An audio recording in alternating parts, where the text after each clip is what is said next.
I am Thomas, and we are driving in Philadelphia.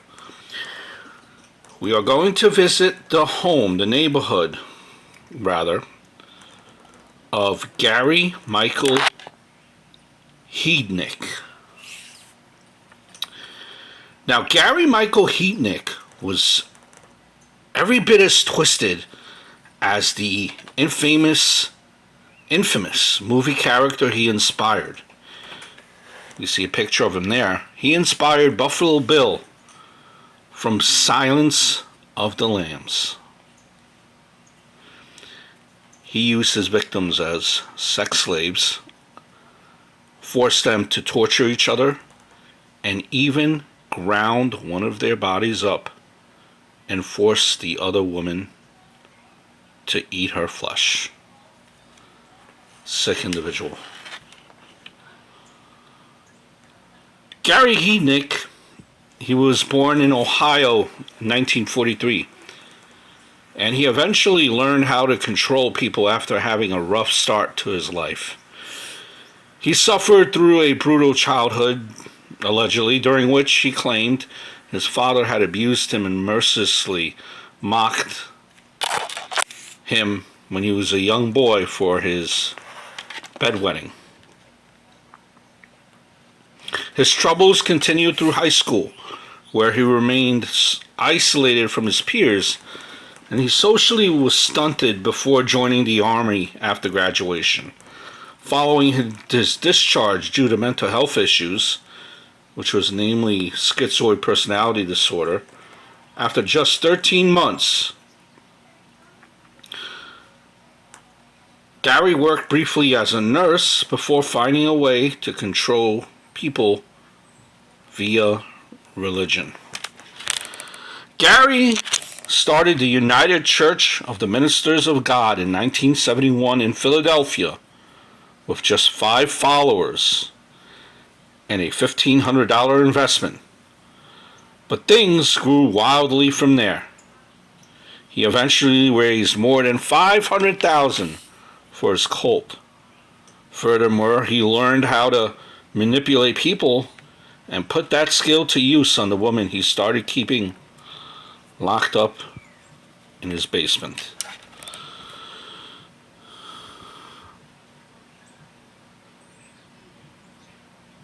Gary had been charged with crimes related to sexual assault before, but never served any significant time for them. He'd even been charged with the spousal rape of Betty Disto, a Filipino mail-order bride he wed in 1985 and who left him in 1986, but not before bearing him a son named Jesse. In fact, Heidnik had 2 other children with 2 different women, both of whom had also complained of his deviant sexual practices. But those tendencies were about to reach new depths, as he would soon kidnap 6 black women to rape and torture.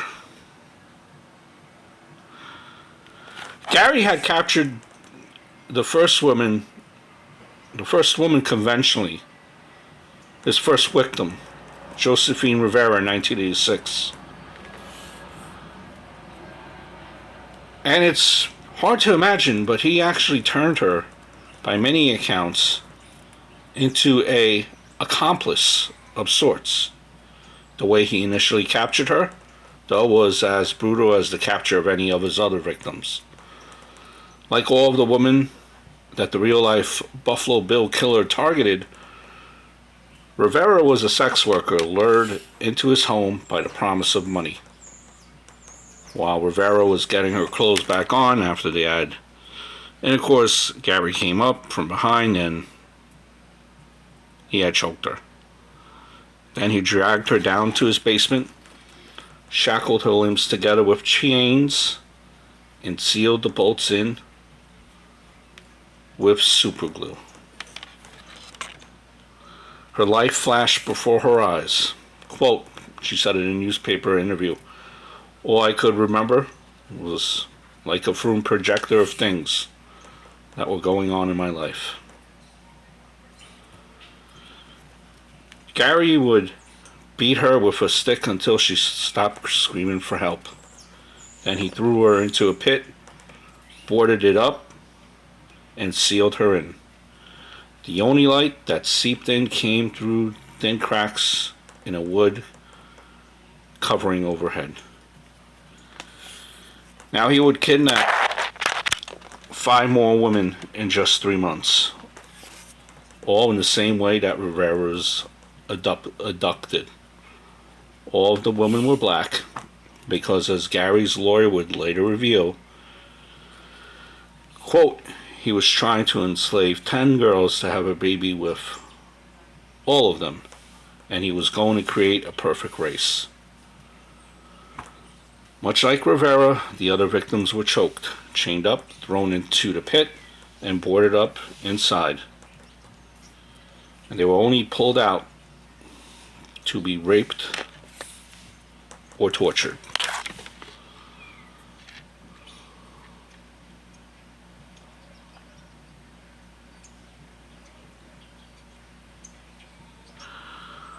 Rivera eventually convinced Gary that she was on his side, and he made her the boss of the other woman.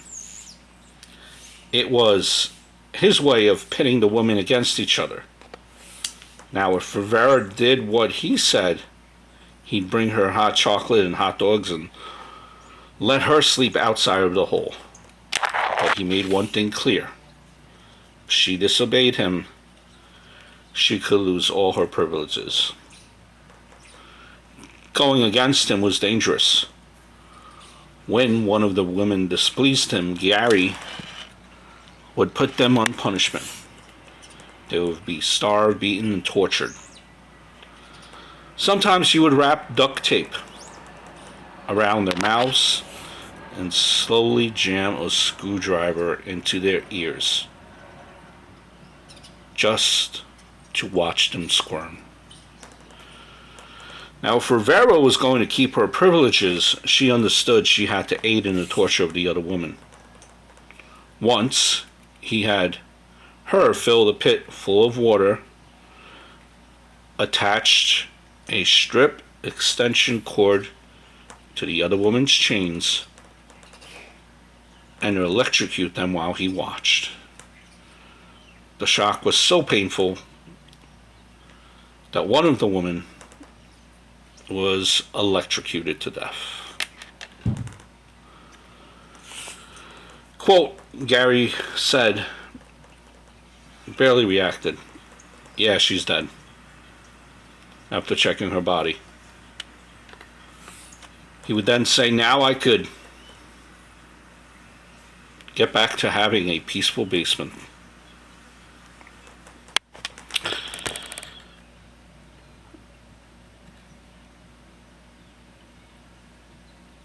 After Dudley's murder, that's the woman that got electrocuted, another death occurred in the basement.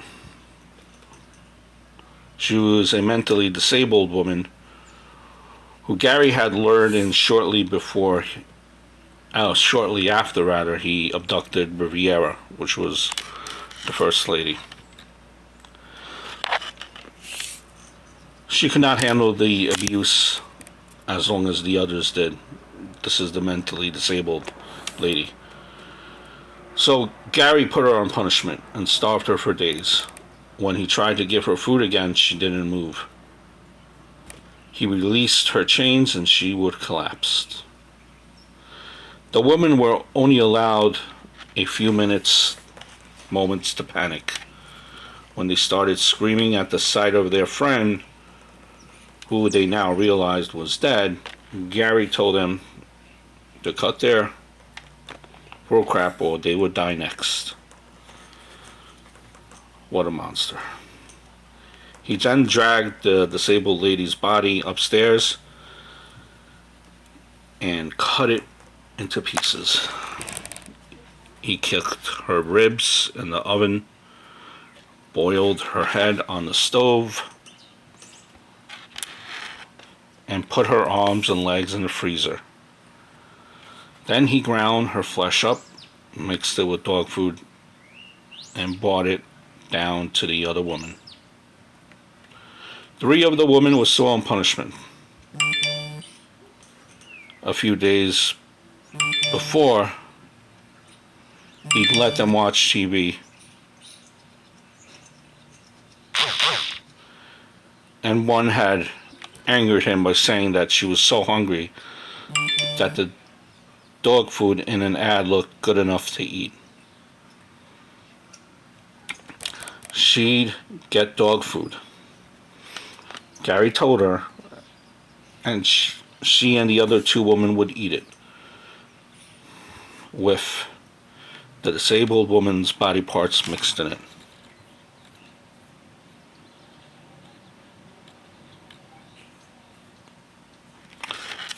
Now, in trials, some sources would say that this was, that Gary made this up to support an insanity defense later on.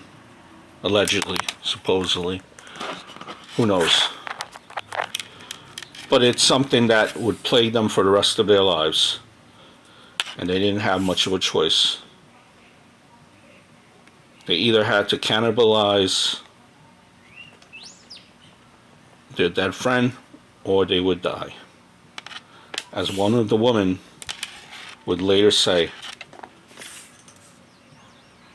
if it wasn't for me eating her or eating dog food, I couldn't be here today. What a sick story this is. Jeez.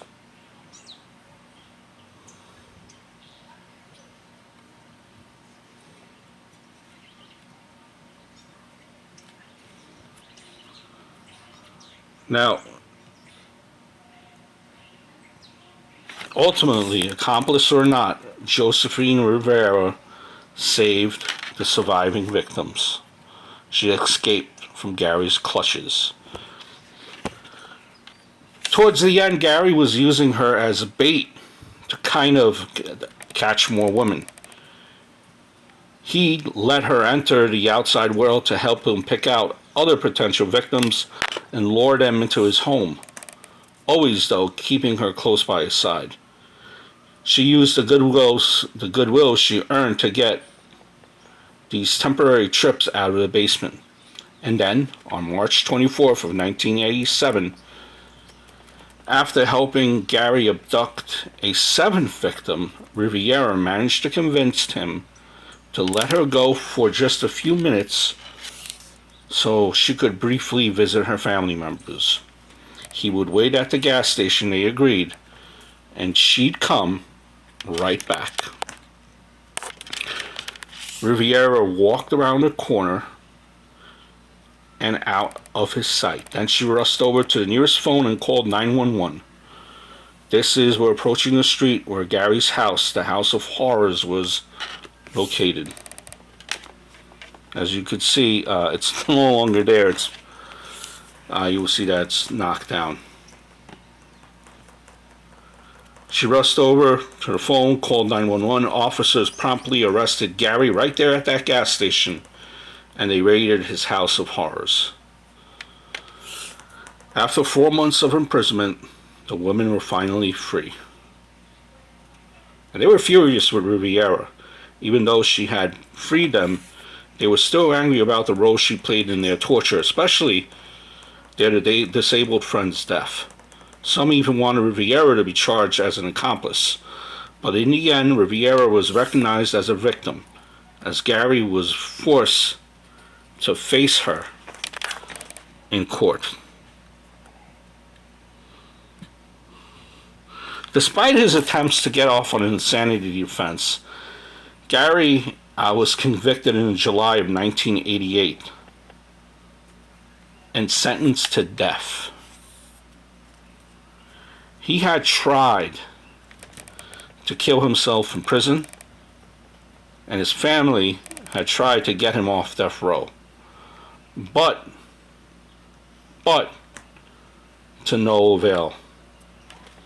finally, on July 6th of 1999, Gary had received a lethal injection, and he had become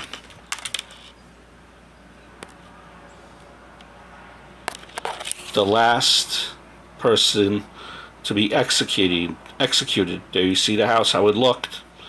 Became the last person executed in the state of Pennsylvania. A decade earlier, while he was still in prison, Gary's infamous legacy in pop culture was kind of secured. No one will ever forget his name when he inspired the character of Buffalo Bill in Silence of the Lambs. The character's house of horrors was similar. And in this movie, the character kept the woman confined in a basement pit, and it recalled Gary's crimes.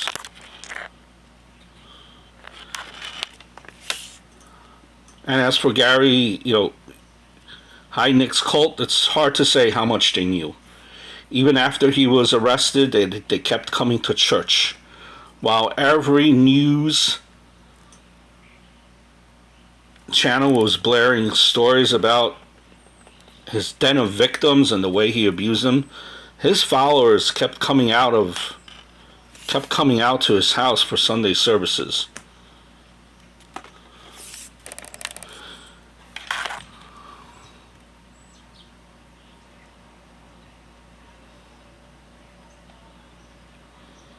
Just an amazing story.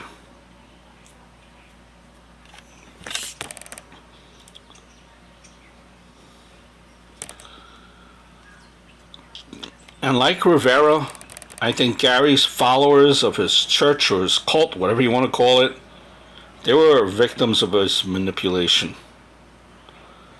But in a way, that's perhaps the most terrifying part of this little story. He was just an unhinged sadist, was Gary, willing to rape, torture, murder, and even cannibalize a basement full of women. He got people to help, which was, just... He is one of the most notorious murders, and just glad that an individual like this is no longer around. So I hope all is well